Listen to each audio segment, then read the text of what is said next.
ఒకరోజు కృష్ణుడు యమునా నది ఒడ్డున సంచరిస్తున్నప్పుడు బృందావనం నివాసుల బాధతో కూడిన కేకలు వేయడాన్ని అతను గమనించాడు. ఉత్సుకతతో కృష్ణుడు కలకలం యొక్క మూలాన్ని అనుసరించాడు. వాసుకి అనే పెద్ద సర్పం నది చుట్టూ చుట్టుముట్టబడిందని గ్రామస్తులలో భయాందోళనలకు గురిచేసింది. తన లక్షణమైన దయ మరియు ఆకర్షణతో కృష్ణుడు వాసుకిని సమీపించి, ఈ పుణ్యభూమి శాంతికి ఎందుకు భంగం కలగిస్తున్నావు? శ్రేష్టమైన సర్పమా, నీకు ఏమి ఇబ్బంది కలిగిస్తుంది? వాసుకి మొదట్లో రక్షణగా ఉన్నప్పటికీ కోపిష్టి మహర్షి శాపం కారణంగా తన శరీరంలో మంటలు వ్యాపించినట్లు వెల్లడించాడు. తన బాధను తగ్గించడానికి సహాయం చేయమని పాము కృష్ణుడని వేడుకుంది.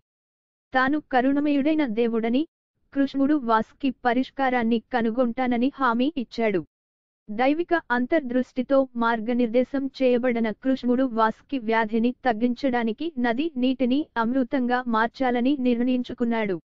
కృష్ణుడు తన చేతి యొక్క సున్నితమైన స్పర్శతో యమునా నదిని అమృతం యొక్క నదిగా మార్చాడు.